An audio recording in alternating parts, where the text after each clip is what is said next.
just welcome.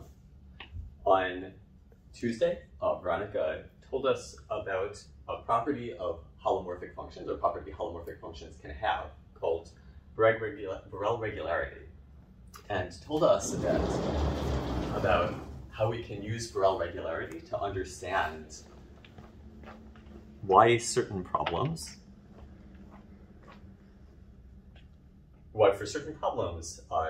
Borel summation, this process of sort of doing a Borel transform and then summing a series and then doing a Laplace transform, why Borel summation is so successful at turning formal solutions into analytic solutions for certain problems.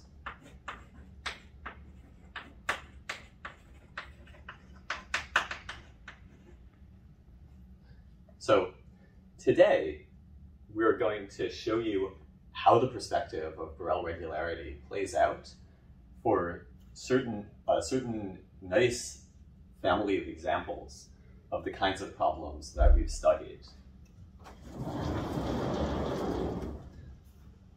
So for ordinary differential equations, we'll use the family of Airy-Lucas equations. And in the second part, Veronica will talk about thimble integrals using the example of Airy-Lucas integral family. Notice that Airy-Lucas integral for each member of the family gives you a solution of the Airy-Lucas equation.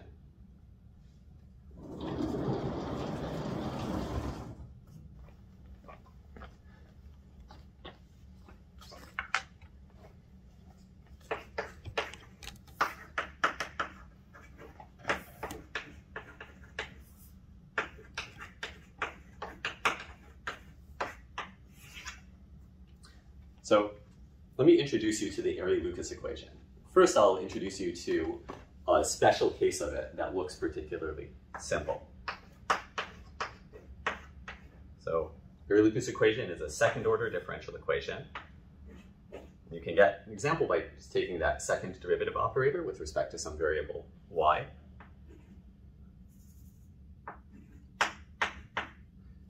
And then taking multiplication by some power of y.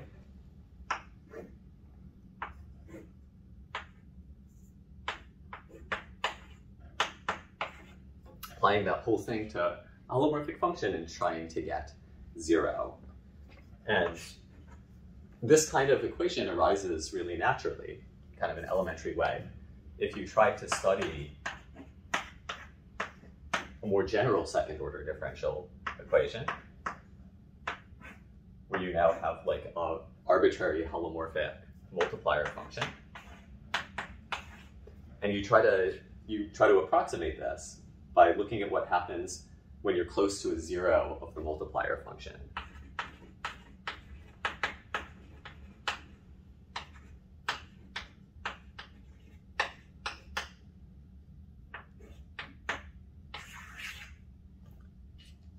If you take that approximation near a 0 of u and keep only the lowest order term of u, you get this type of, this example of an Airy-Lucas equation.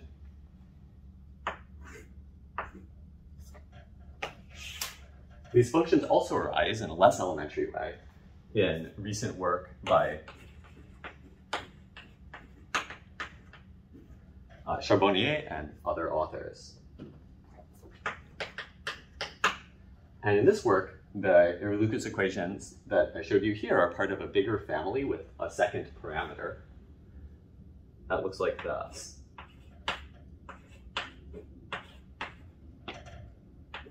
You have, once again, this second derivative term. Oops.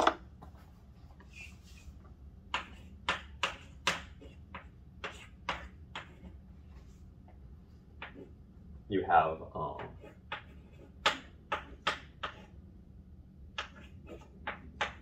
the sort of intermediate term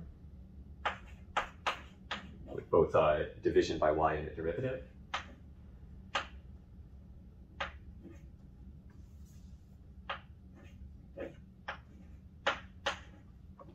And then you've got that power of y multiplier.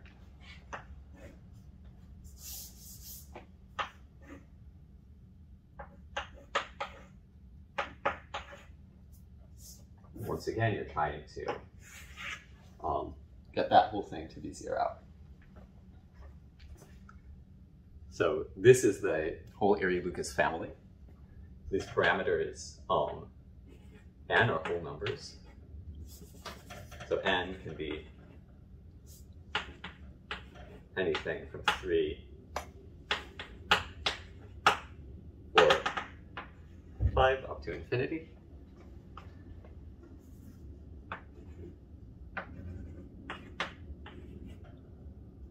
M can go from 1 up to n minus 1. And if you set n, n and m to the lowest possible numbers, so if you set n to 3 and m to 1,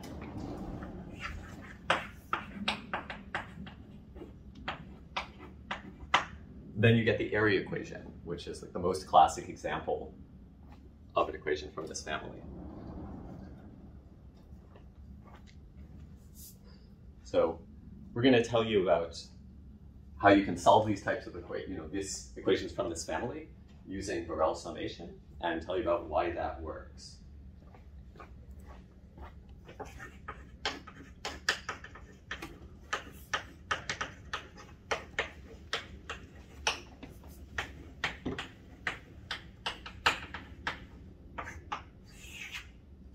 The first step to solving an Arrey-Lucas equation using Borel summation is to put it in a slightly different form using a change of variables.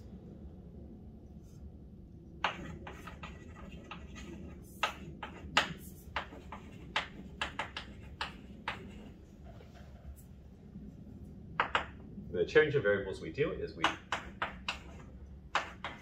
take the unknown function with its independent variable y, and we rewrite it in terms of a different unknown function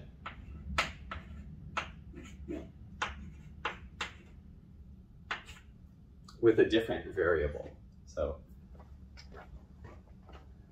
this new variable, this new independent variable we're switching to, this weird power of y, we're going to call that z. If you think back to Tuesday's lecture, you might recognize this as the same change of variable I did to turn the traditional Arrey integral into an example of a thimble integral. And this z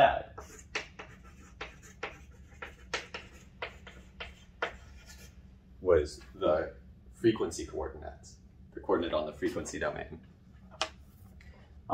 If you think back really carefully, you might also notice that this factor of y to the m over 2 wasn't there in the previous lecture, and that was a mistake. So you might want to go back and add that factor to your notes. In this case, for the Arrey integral, m would be 1. When you do that change of variable, then this Arrey-Lucas equation, this thing, turns into something else, a different second-order differential equation.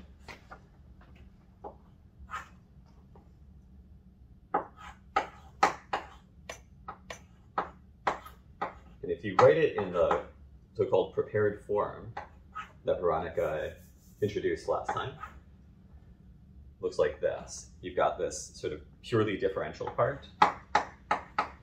You've got a 1 over z multiplication that comes after it by differentiation, and oops, plus.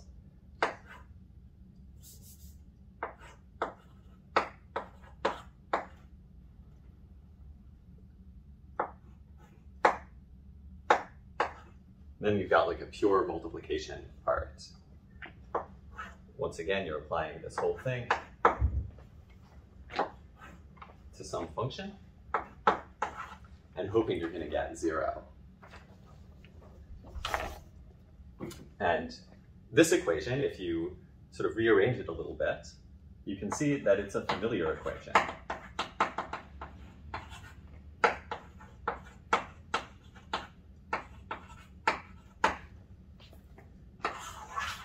that this is the modified Bessel equation. And you might notice that the two integer parameters from the Airy-Lucas equation became a rational number parameter for the modified Bessel equation. So thinking back to the general class of differential equations that Veronica talked about last time, you can see that this does fall into that class. So here we have something that looks like a polynomial in the derivative operator plus 1 over z times another polynomial in the derivative operator plus 1 over z squared times some nice well-behaved holomorphic function with more 1 over z's in it.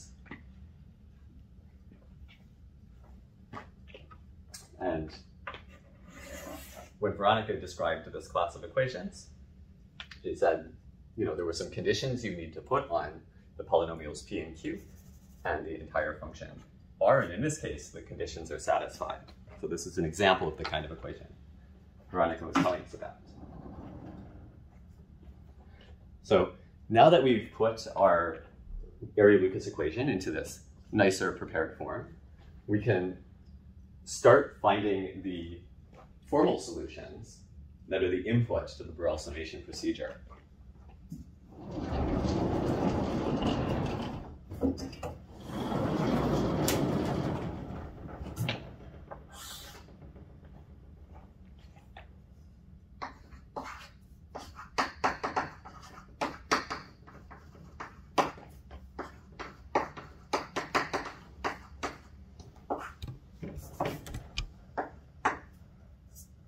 And there's a really traditional method for finding formal solutions for an equation like this, and it's attributed to Poincaré.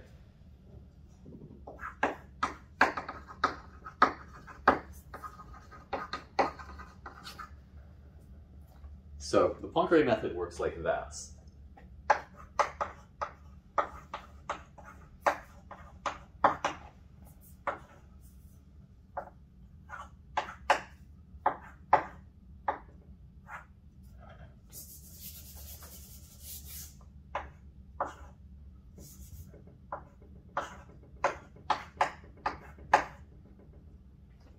For each root negative alpha of that polynomial t, you'll see why in a few minutes. I chose negative alpha for the root.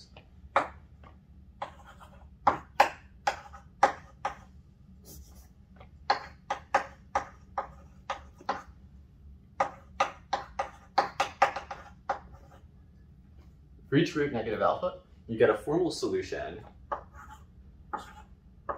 that looks like this. It has an exponential factor, e to the negative alpha z.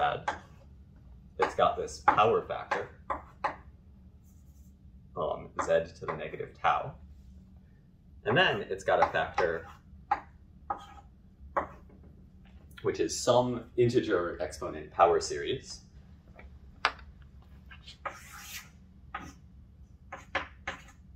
And so that's going to be in this ring of formal power series with respect to 1 over z. And again, we get one of these for each root of that leading polynomial. And the one for root alpha I'm going to call v tilde alpha, the tilde reminding us that this is a formal power series solution.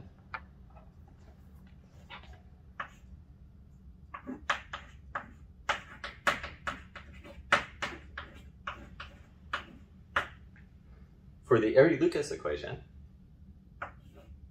the polynomial, that leading polynomial, has two roots, 1 and negative 1.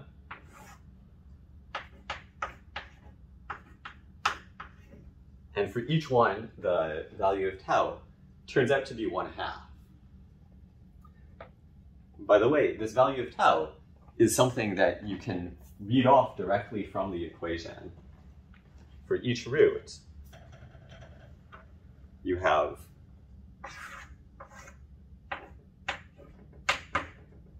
tau being the ratio of the value of q to the derivative of p at the root. So you can get all of this stuff really explicitly. And once you have your, you've found your roots alpha and then found the corresponding taus,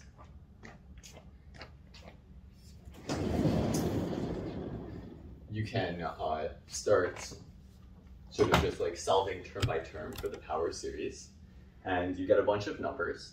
And if you know a lot about power series, you can write those numbers in terms of this kind of crazy formulas that you see here. So you've got your, for example, for V1 at the root alpha equals 1, you have e to the negative alpha z, your exponential term, you've got your power term coming from the tau. And then you've got these weird looking formulas for the power series coefficients. And at the root negative 1, you get the, a very similar looking thing. So finally,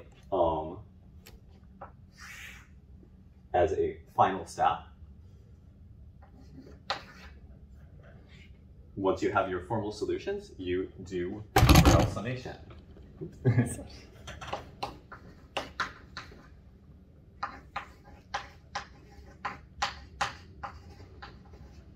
You can take the Borel sums of those formal solutions, hoping to end up with analytic solutions.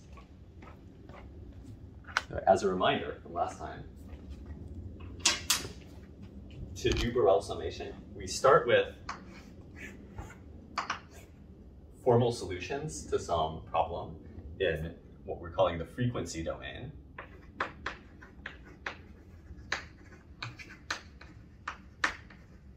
And in our geometric picture of the Laplace transform, the frequency domain was a cotangent fiber of some translation surface. In this case, we're going to use the fiber over zeta equals 0 in some coordinate zeta.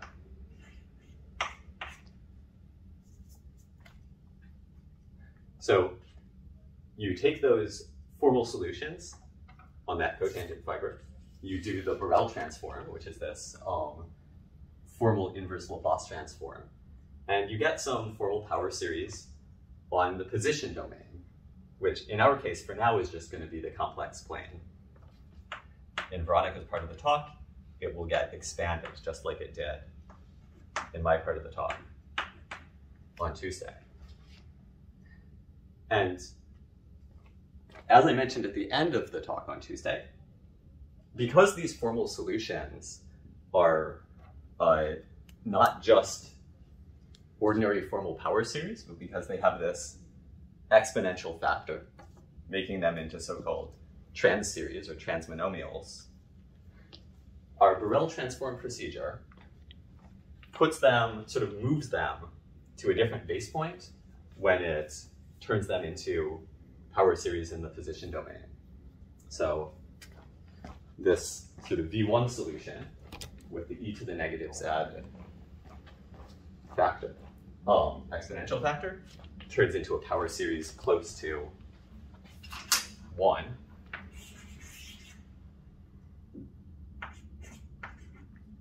And the negative 1 solution, similarly, turns into a formal power series centered around negative 1.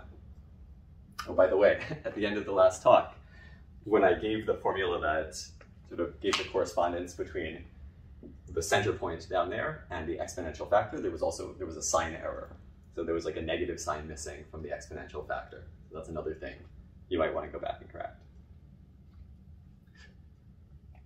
So you started with some formal power series solutions of this equation in the frequency domain, and those series turn out to diverge. There's 0 radius of convergence. But when you do the Borel transform, like Veronica mentioned in the last talk, it makes the coefficients grow much less fast. And so the series have a better chance of converging. In this case, they do converge. So you can take their sums and sum them up to holomorphic functions on the position domain. Then once you have those holomorphic functions, you take their Laplace transforms, transforming each one starting at the appropriate base point. Let me do it this way.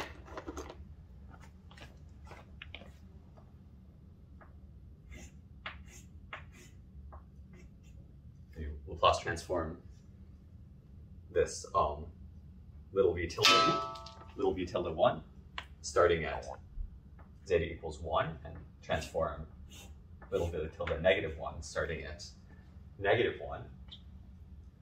And you turn them back into analytic functions on the frequency domain. So that procedure where you do the Borel transformation, you sum the series the convergent series you end up with, and then you do the Laplace transform. That again is the procedure of Borel summation. And when you look at the analytic functions you get out in the end on the frequency domain, you should ask, are these actually analytic solutions of the problem that we were originally trying to solve? In this case, the modified Bessel equation we were originally trying to solve. It turns out, in this case, the answer is yes. So we actually got some analytic solutions of our problem from Borel summation. Because we got these analytic functions as Borel sums, they have a special property. They're what we call Borel regular. That means that when you take their asymptotic series, and then you take then you sort of do the Borel summation procedure, you end up with the same function that you started with. So when you do this thing that we call the Borel regularization,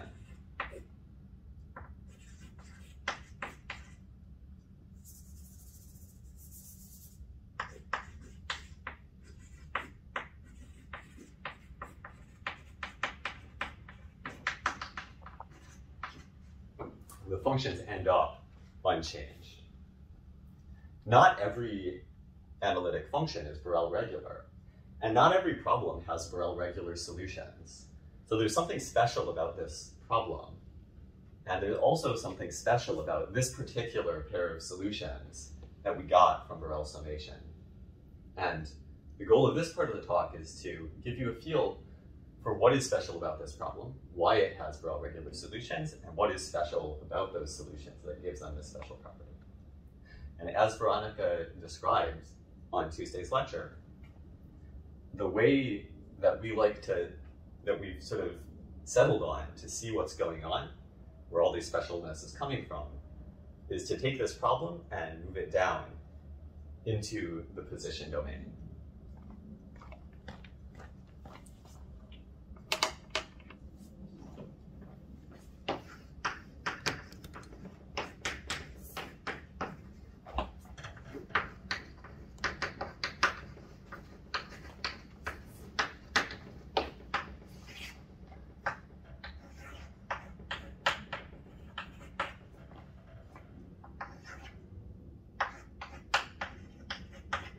So in the frequency domain, we're trying to solve a differential equation.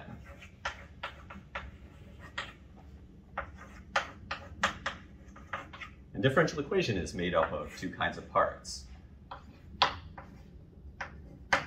We've got derivatives with respect to the frequency variable z. We've also got multiplications by function of z. In this case, because we've put our equation into this prepared form, we end up always multiplying by 1 over z.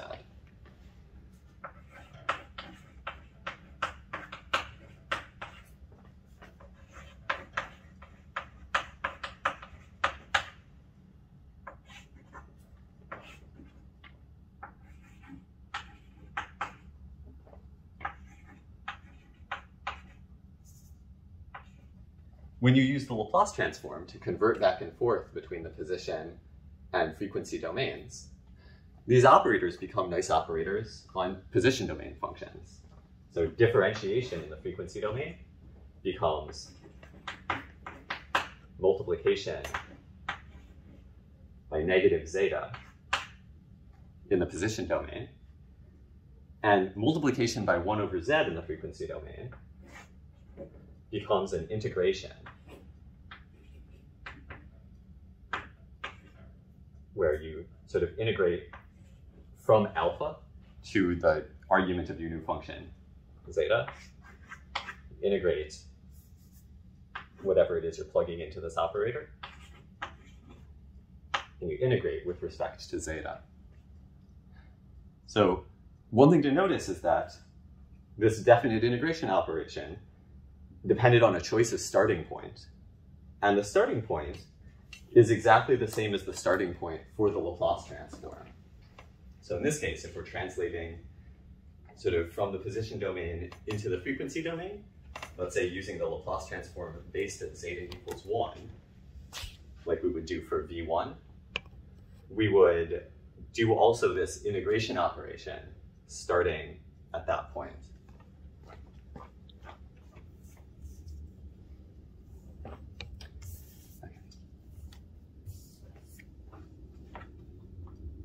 So, and just to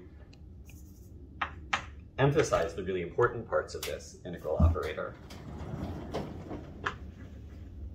I'm going to write it just as integral zeta alpha, so integration with respect to zeta starting at zeta equals alpha. And we've chosen this format to match with the format for writing the Laplace transform.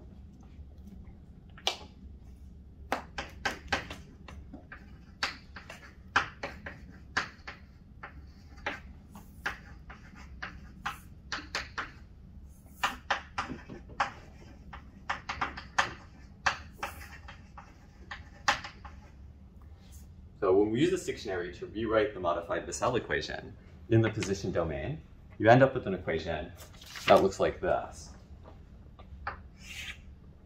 That initial polynomial in the derivative operator just becomes multiplication by a polynomial in the position coordinate. You get an intermediate term, which looks like an integration starting at alpha after doing a multiplication by zeta. Notice that there's a sign flip coming from the, multiplying by negative zeta.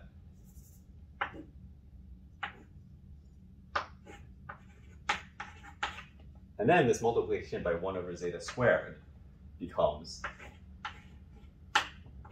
a double integration. So you take all of those operations, you apply them to some function in the position domain, an unknown function, and you're hoping to get 0. So in the end, you end up with an integral equation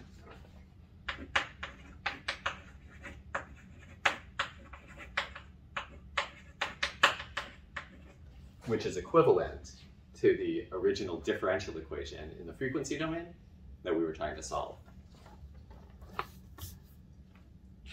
An important feature of this integral equation is that it has what you call regular singularities.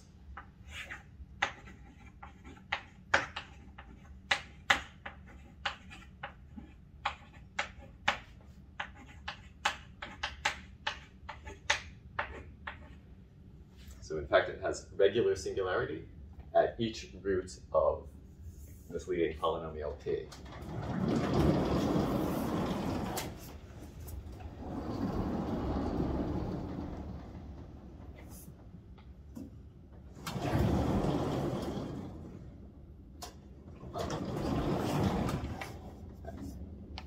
And that's a contrast with this original differential equation,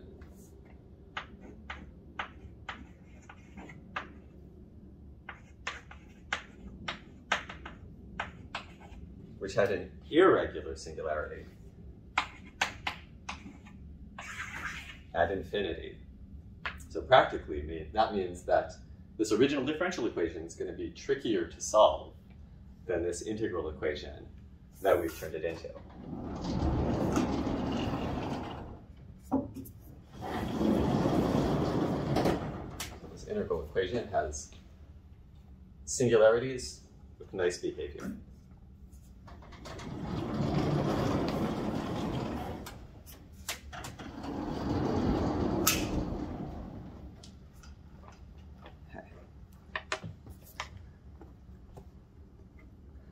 Now that we've got that integral equation, which is the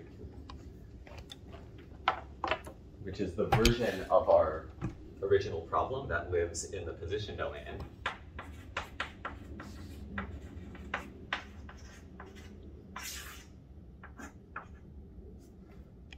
let's start trying to find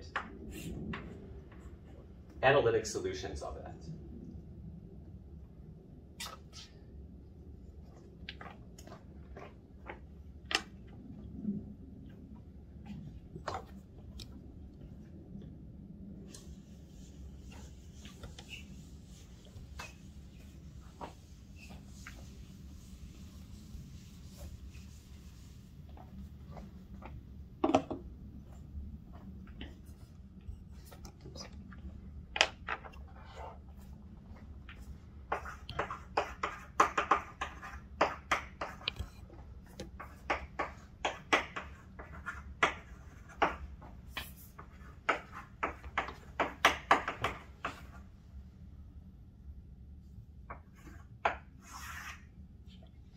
So there are two ways you could sort of approach this. One way is to try to solve these integral equations in like a general numerical way.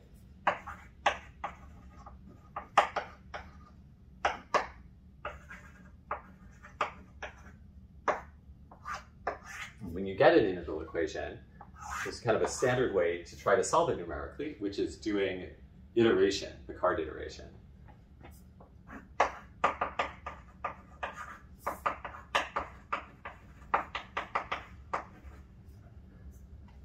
When you do Picard iteration, you have to start with an initial guess at the solution, and the guess influences the result that you'll ultimately get, or whether you get a result at all.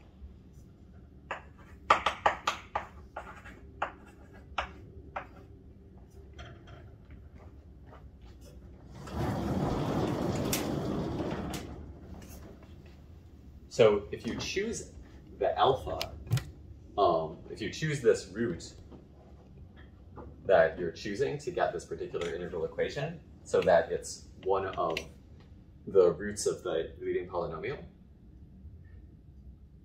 and you look for solutions that are kind of have nice behavior near one of the regular singularities of the equation, then you get some really nice looking solutions. So we think we have a general result that says that when you try to solve a regular singular integral equation like this,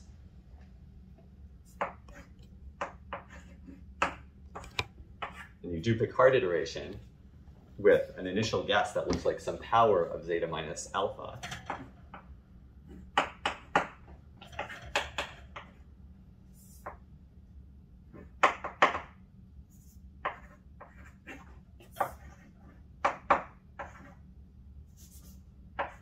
again, having chosen the alpha in the equation to be a singularity, then you get like first of all, your Picard iteration actually converges, and it converges to something unique.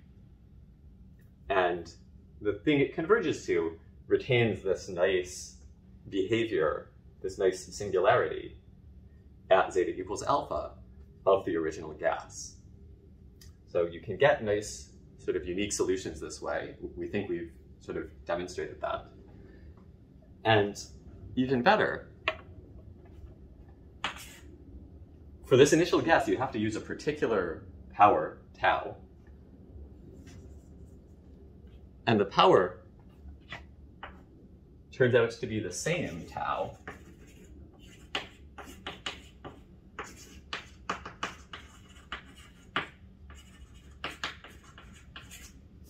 that you'd use for the Poincaré method of getting formal solutions. So you're already starting to see some links between solving this integral equation problem in the position domain, looking for analytic solutions, and looking for formal solutions of our original problem in the frequency domain.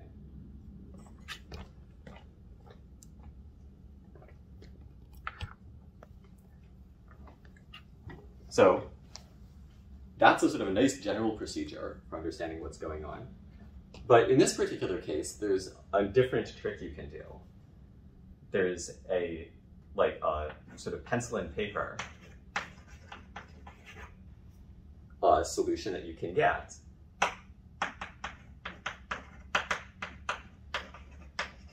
In this particular case,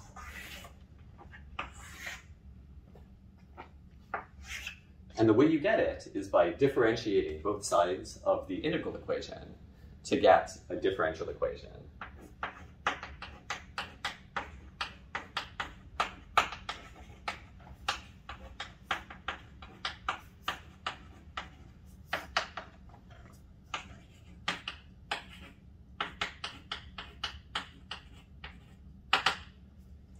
So the differential equation that you end up getting looks like this.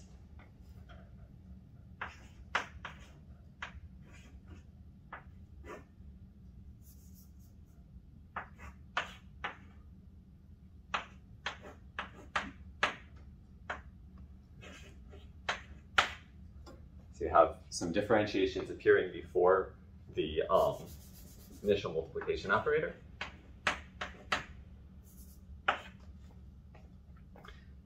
You've got, let me see.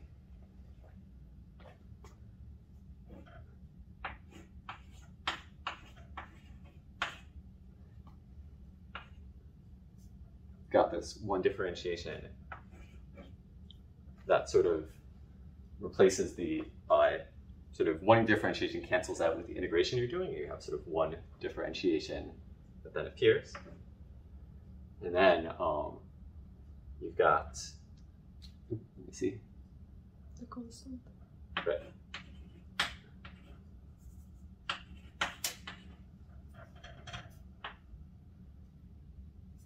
Here you've got sort of all the integrations getting canceled out, and you're just left with multiplication by a constant.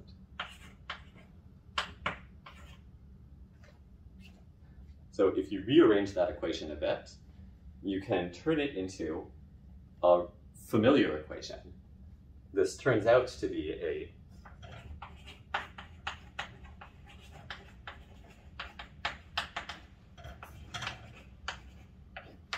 hypergeometric equation, which is like the classic example of a second order differential equation with regular singularities. And because this is such a well-studied equation, you can just open a reference book and look up solutions. So that's a really nice way to solve this integral equation. Well, it would be a nice way, but there's a catch.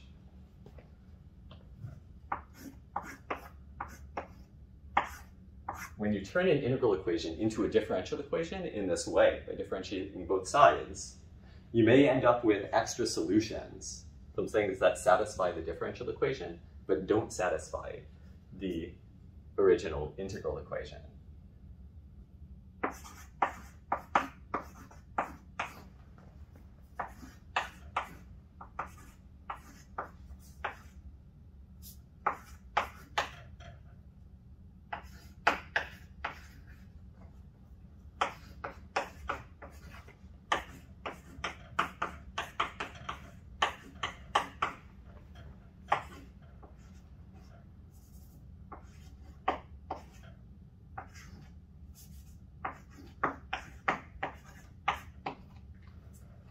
And if you take a closer look at the hypergeometric equation, you'll see why. This hypergeometric equation, once you sort of use differentiation to get rid of the integrals, no longer contains any reference to the starting point for the integration. So that integral operator, the integral equation uses this integral operator that integrates starting from zeta equals alpha. And once we differentiate to get rid of the integrals, we've erased all record of the alpha we chose. So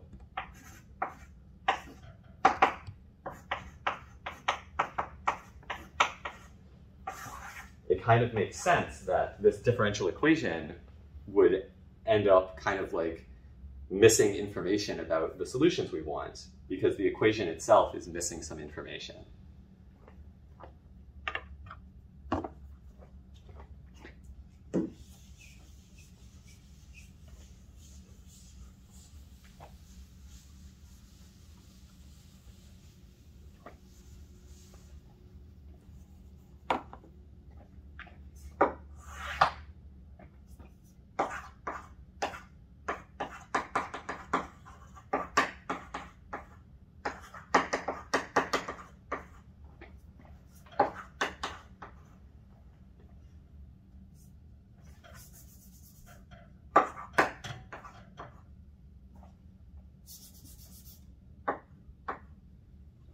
Fortunately, there's a nice sufficient condition we can use to identify solutions of this differential equation that really are solutions of the integral equation. And that condition, again, kind of comes from having chosen a value of a starting point for the integration that coincides with a regular singularity of the equation.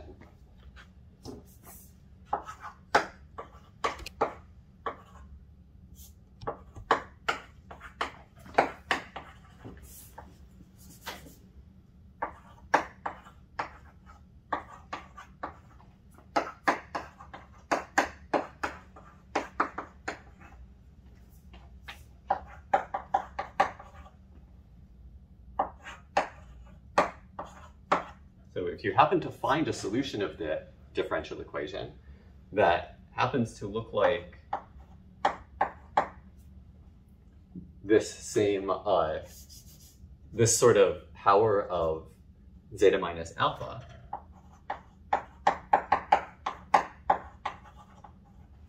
in this case, the important thing is that it's a non-integer power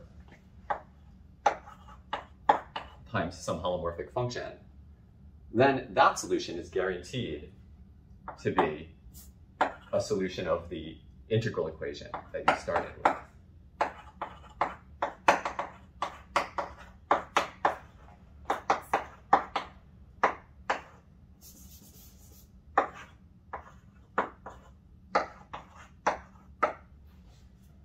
And you might notice that this sort of form that we're using in the sufficient condition matches the form of the solutions we get by doing Picard iteration.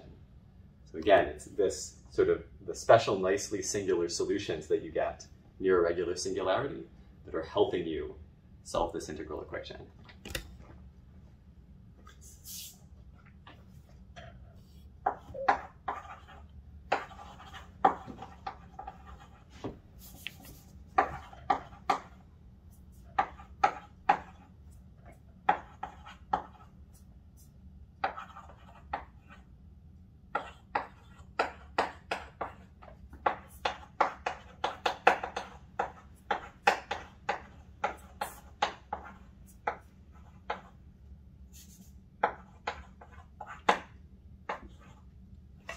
So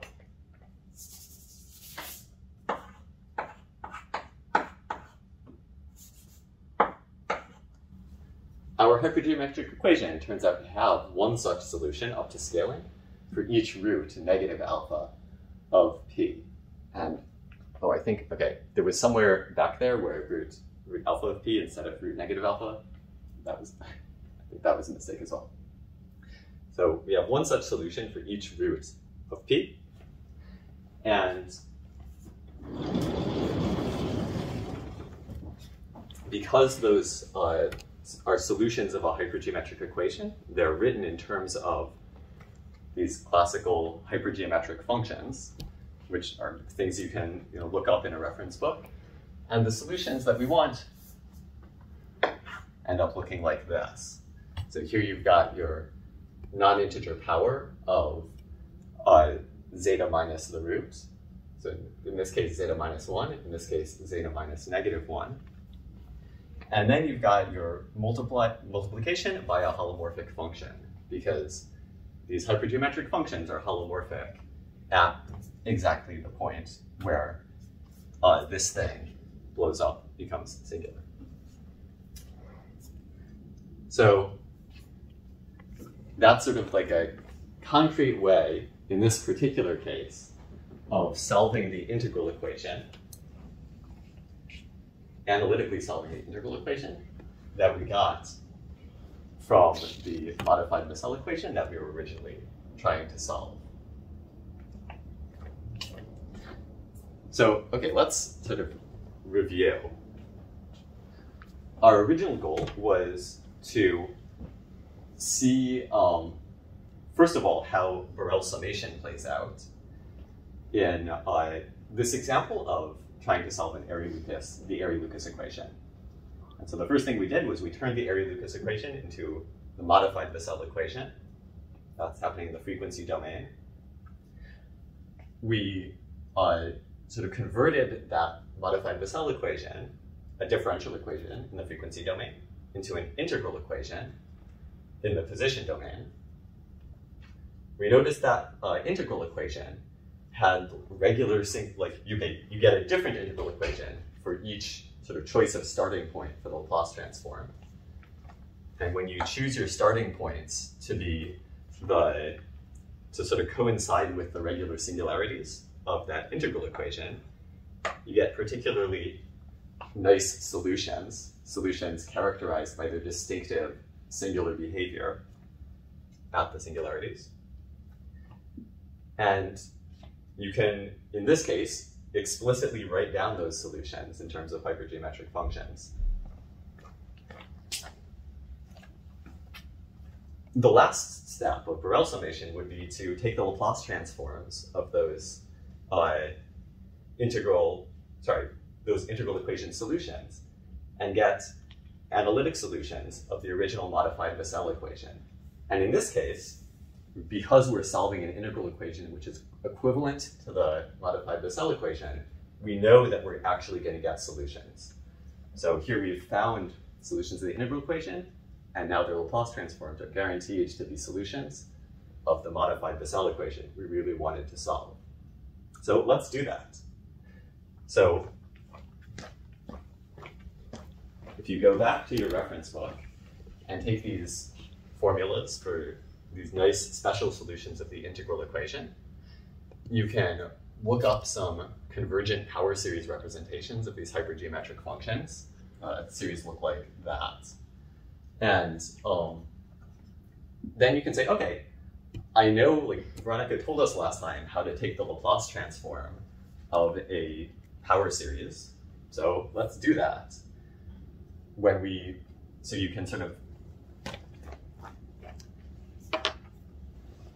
look in this power series, you can notice this sort of kth power kind of sitting next to this 1 over a gamma function of 1/2 plus k. And you can be like, okay, this kth power here like matches if you sort of combine it with the zeta minus 1 to the 1/2 over here. Okay, we got sort of 3 parts. We've got the factorial down there. We've got this kth power. We've got this negative 1/2 power. And if you put them together, you can see that if you take the Laplace transform of that, it cancels out the 1 over factorial of the power thing down there.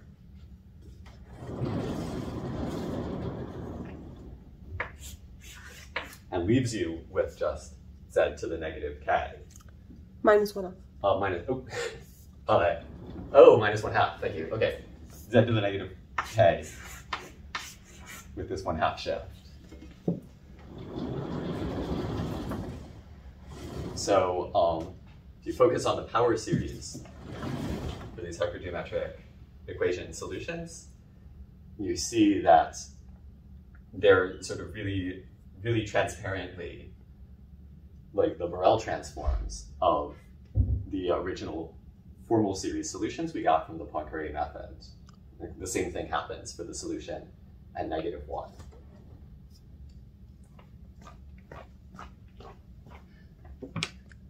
So finally, in the last minute or two,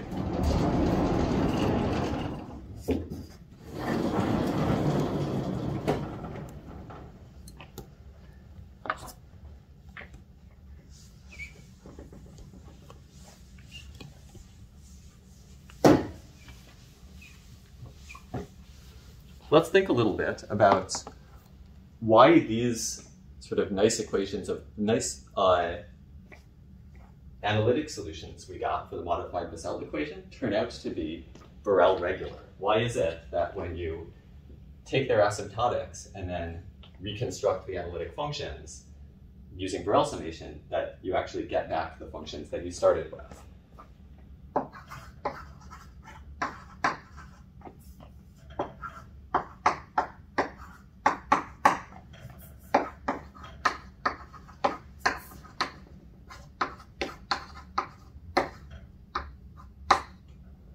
Well, I mentioned earlier that for this integral equation that we're trying to solve in the position domain, we think that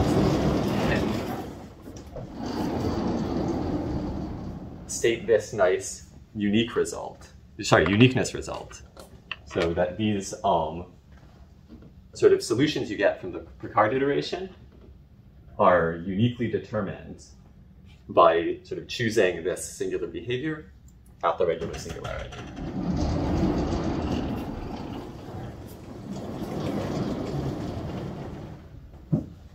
So,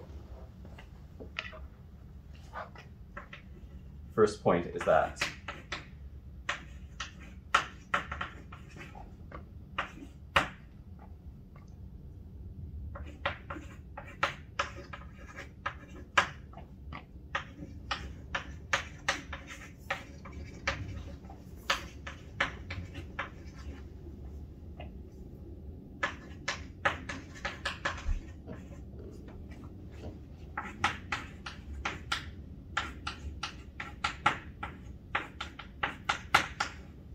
first point is that Veronica and I believe that at each regular singularity, alpha, the integral equation we're looking at, sort of based at zeta equals alpha, should have, just to be really clear there, let's write, this is the integration starting at alpha equation.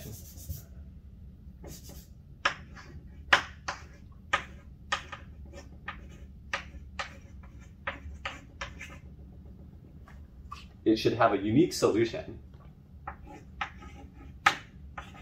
that looks like zeta minus alpha, so tau minus 1,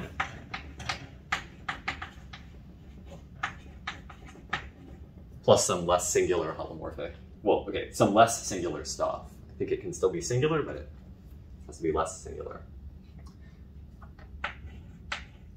So this integral equation has some uniqueness in the solutions. And moreover,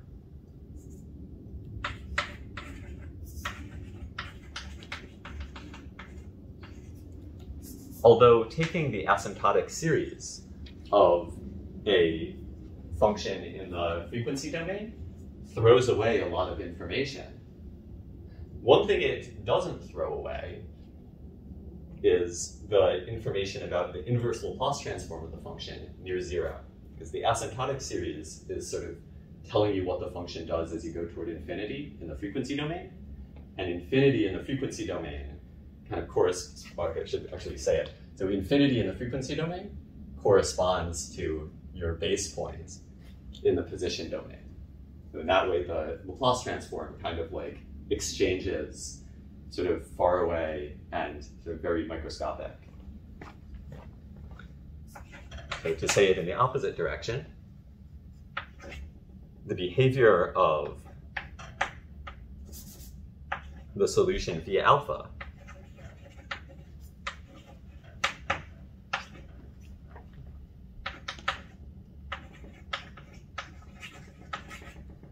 the behavior of this integral equation solution via alpha near zeta equals alpha